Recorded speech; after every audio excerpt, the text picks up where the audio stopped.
Shipping companies are building bigger tankers than ever before to transport the energy and resources our world needs. The boats in today's video are some of the largest ever made, so join me as we take a look at 15 of the biggest oil tankers in the world. Number 15. Globetic Tokyo. Alright, kicking off the list of the world's biggest oil tankers is none other than the Globetic Tokyo.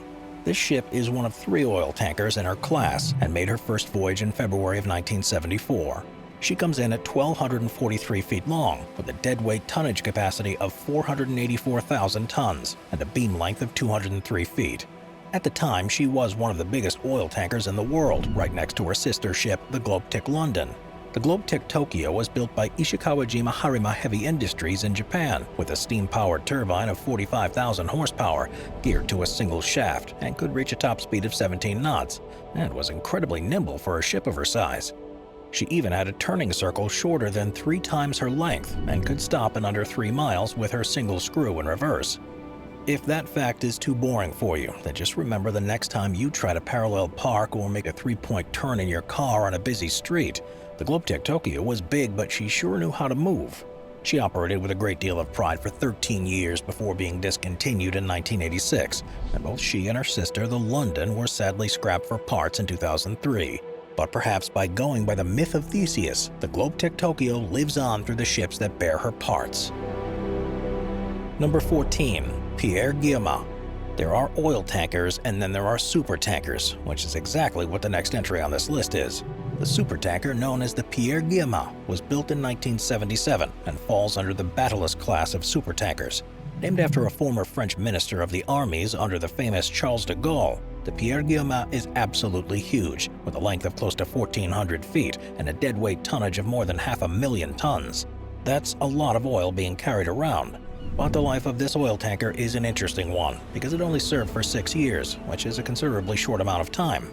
By the time it was completed, the use of crude oil was in a general state of decline, and the ship was literally too big to operate in many ports. Because she could only fit through the major sea passages like the Suez or Panama canals, there were only so many places that she could actually go. Talk about being too big for one's britches. But in 1983, the ship was sold to the Hyundai Corporation and had her name changed to the Ulsan Master. But just 1 short year after the change in ownership, she was scrapped. So while the ship may not be sailing anymore, her parts and legacy are still floating all around the world. Number 13. Prairial. The Prairial oil tanker was built in 1977 in the Chantier de l'Atlantique shipyard in France, which is the same shipyard as the Pierre Guillemot, so it's safe to say that anything coming out of there is going to go down in history. The Prairial comes in at over 1,300 feet in length and has a serious carrying capacity of up to 550,000 tons. She was a ULCC, or ultra-large crude carrier, and was powered by 4 big-time Stahl-Laval steam turbines that generated 65,000 horsepower and ran for 24 hours a day. The Prairial had 3 sister ships, but she saw the longest service life, going from 1977 to 2003. That's a solid 30 years in the oil business. And anyone lucky enough to call themselves a member of their crew saw much of the world during that time. At the tail end of her service life, the Prairial was sold more than once with multiple name changes, ending her career as the Sea Giant. In 2003, it finally was scrapped in Pakistan. Number 12. Bellamia. A sister vessel of both the previous Pierre Guillemot and the Prairial, the Bellamia is the sister that the others aspired to be. Hailing from the same French shipyard, the Bellamia just lasted a few years longer than her sister, beginning service in 1976 and calling it a day just 10 years later. This was another case of being born in the wrong time period, because crude oil was in decline, and much like her sister, she was a little too big to fit into any of the major ports that saw the most action. The Bellamia was 1,359 feet long with a carrying capacity of well over 500,000 tons. But she was the second vessel in her class of supertankers, the Battleless class, and there's only one other oil tanker that beat her in size, and that one might just make an appearance on this list later on. The Bellamia finished out her days in the cold waters along the coast of Norway before being sent to South Korea and eventually scrapped for parts. Number 11. Battleless. The next oil tanker on this list was so big that an entire class of ships was named after it. The first of its class, the Battleless, was built in France in 1976 for Shell Oil. This French ship was later joined by the likes of Bellamia and her sisters, but the Battleless definitely laid the foundation for the supertankers of the future. She was nearly 1,500 feet in length and had a deadweight tonnage of well over 250,000 tons. This is just another ship that was too long and too wide to fit into the major ports like the Suez Canal. But she was built with the Antifer oil terminal in mind, and a new terminal at the time based in France. Her jobs required her to be a bit more local, so if the Battleless couldn't fit into something like the Suez, no big deal. She spent most of her days sailing back and forth between the Persian Gulf and much of northern Europe, and while she had an incredibly important role, the Battleless only made a handful of trips a year. By 1985, she was moored in Norway and later sold for scrap in Taiwan that same year. Number 10. Esso Atlantic. Alright, finally moving out of France, let's take a look at the Esso Atlantic. This big oil tanker was owned and operated by Esso Tankers Incorporated. It's only one of 7 ships ever made that had a deadweight capacity of 500,000 tons, at just under 517,000 tons. The Esso Atlantic is no joke. It had a length of 1,300 feet, a beam of 230 feet across, meaning she's another supertanker that's a little too large for many ports. And while she was built back in 1977, the Esso Atlantic had an incredibly good run, making it all the way to the year 2002. During her service life that lasted nearly 3 decades, she ran on a powerful steam turbine propulsion system that carried her through the currents at a top speed of 16 knots, which is pretty fast for something that massive. In the end, though, she was sold to shipbreakers out in Pakistan and scrapped like so many other supertankers of the time. Number 9. TI Asia. The TI class of supertankers is by far the youngest we've encountered here so far, with one of the stars being none other than the TI Asia. Owned and operated by Tankers International, hence the TI in her namesake, the TI Asia was built in 2002. And she's got a total length of just under 1,250 feet and a beam of 220 feet, making her one of the widest ships in the world. And so just how much cargo can she carry at a time, though? Well, the TI Asia had a nice deadweight tonnage of 234,000 tons. Not the biggest we've seen so far, but an incredibly high number nonetheless. She was built by Daewoo Shipbuilding, a prominent company in South Korea, and originally named the Hellespont Alhambra before being sold. You can decide which name you prefer, but a part of what makes the TI Asia so great, other than her bright white paint job, is that she's one of the largest modern oil tankers in existence. And luckily, she's yet to be scrapped and was even turned into an FSO, or floating storage and offloading ship, later on in her young career. Number 8. Burj Emperor. Construction of the Burj Emperor finished in 1975 in Chiba, Japan, by Mitsui Engineering and Shipbuilding. The Burj Emperor's length extended over 1,200 feet, making it one of the longest ships ever built, and had a nice long beam about 220 feet across. However, this ULCC class of supertanker lived somewhat of a short life, only hauling oil for around 11 years between 1975 and 1986. The 1980s saw a surplus of crude oil due to a severe drop in demand after the 1970s energy crisis, which rocked much of the world. And being one of the largest ships in the world isn't going to save you from an insane economy. But in her heyday, the Burj Emperor was lugging around plenty of oil with her deadweight tonnage of 414,000 tons. But in the end, the ship was sold and less than a year later shipped out to Taiwan and turned into scrap for the next fleet of ships. Number 7. Nai Superba. The next entry on our list is just superb. The Nai Superba is an oil tanker built at Eriksberg's Mekaniska Verkstads, a Swedish shipyard in 1978. A ULCC, the Nai Superba was operated by Nav Atlanta Italia, an Italian shipping company, and had a total length of over 1,200 feet, a gross tonnage close to 200,000 tons, and a cargo capacity just over 400,000 tons, making her one of the largest ships built in the Swedish shipyard. And while she was originally built as an oil supertanker, the Nai Superba also hauled chemicals all around the world too, making her incredibly useful to anybody who needed huge amounts of precious cargo hauled around the sea. But her time was short, and due to some of Nav Atlanta Italia's financial troubles, she was bought and sold more than once between the years 85 and 97.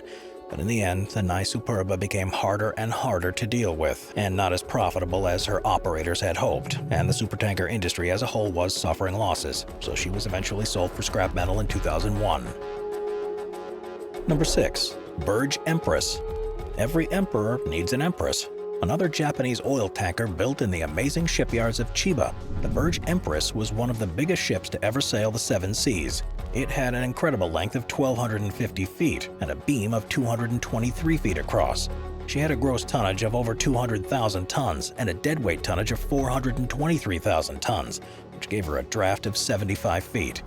Needless to say, the Burj Empress was heavy, and she could hold about 10,000 more tons worth of cargo than the Emperor, especially with her two style-level turbines that kept her at a steady 16 knots in the water. But she was an incredibly respected oil tanker and operated for nearly 30 years. This was more than most other giant oil tankers can say, especially considering the energy crisis of the early 2000s, where the price of oil contributed to a staggering level of global inflation. But all good things must come to an end, and not even the Burj Empress was safe from the changing of the times. She was eventually sent to Bangladesh in 2004 to be, you guessed it, scrapped. Number 5. Nye Genova. Built in the Swedish Eriksbergs Mekaniska Verkstad shipyard, the Nye Genova is the sister ship of the Nye Superba. She was just about the same size as the Superba, at 1,253 feet in length and a beam of 280 feet across, but with a smaller gross tonnage by 10,000 tons and a cargo capacity just under 410,000 tons. Just like her sister, while she may have been built primarily to transport barrels upon barrels of crude oil, she was also used for the transportation of volatile chemicals. The Nye Genova really was a great ship, but greatness doesn't matter when the crude oil was as volatile as it was at the time. The oil market was in such decline that many of these tankers became more trouble than they were worth, and she too was sold and later scrapped in the year 2000, just 1 year before her sister, the Nye Superba, saw the same end. Number 4. Esso Pacific. An ultra-large crude carrier and sister ship to the previously mentioned Esso Atlantic, the Esso Pacific entered service as a supertanker in 1977 and was built by Hitachi Zosen Corporation in Japan. Just like its sister vessels, the Esso Pacific was a massive oil tanker at 1,300 feet long and a beam of 230 feet, a 250,000 gross tonnage and a cargo capacity of 516,000 tons. And although she was built in Japan, the Esso Pacific flew under the flag of the Bahamas with her single-propeller steam turbine propulsion system that let her lug all that crude oil around at a top speed of just over 15 knots. But like her sister ship, the Esso Pacific suffered the same fate after about 25 years in service and was sent to the Gondani shipbreaking yard in Pakistan to be turned into one of the biggest piles of scrap metal you'll ever see. Number 3. TI Africa. Another giant oil tanker coming from Daewoo Shipbuilders and a proud member of the TI supertanker fleet is the TI Africa. She's got a length of just over 1,200 feet and a nice cargo capacity at just under 250,000 tons. The only catch here is that the TI Africa is way too wide to fit through the likes of the famous Suez Canal. So while she started out as an oil tanker in 2002, she's been serving far better as a floating storage and offloading ship instead. The Suez Canal is only about 98 feet wide, and when you've got a 223-foot beam like the TI Africa, there's just no way. I think we already know what happens when too big of a ship tries to jam its way into the Suez Canal. The TI Africa cost about as much to make as some of the cargo she carries, running up a bill of about $98 million, and a whopping 700,000 hours of labor required to get that job done. And just like her sister ship, the TI Africa is still in service today. Number 2. Euronav Oceania. Formerly known as the TI Oceania, the Euronav Oceania is one of the largest oil tankers in service today, and is probably most famous for her 12,400-mile journey to Malaysia. She's a big one, big enough to hold all of France and Britain's combined daily oil with one of the biggest cargo capacities in the world. And at 1,200 feet long, she's not screwing around.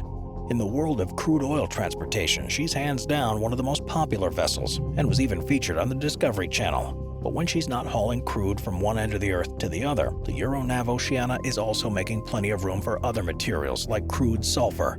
She's been around since 2002, and these days spends most of her time moored off the coast of Singapore and operating under the Belgian flag. Number 1. Seawise Giant. Don't knock this huge oil tanker, also known as the Seawise Giant. The Knock Nevis is one of the longest self-propelled and heaviest ships ever built. Dating back to 1974, the Knock Nevis had a fully laden displacement of well over 72,000 tons, was over 1,500 feet long with a beam of 225 feet, making this oil tanker way too big to fit in some of those canals. From stern to bow, she was taller than the Empire State Building. Just imagine seeing something like that in the ocean. Unfortunately, though, this majestic and record-breaking ship was severely damaged in 1988, and despite sinking in the Strait of Hormuz during the Iran-Iraq War, she was eventually salvaged and restored and renamed the Happy Giant. I guess you can't keep a good ship down. In 1991, she was bought by a Norwegian company renamed Yahi Viking, and served under that name for another 13 years before being purchased by another party and being renamed the Knock Nevis. By 2009, the Knock Nevis was finally beached, and because of her sheer size, it took an entire year to fully scrap her. Watch our Waves playlist for more top 15 videos about massive waves.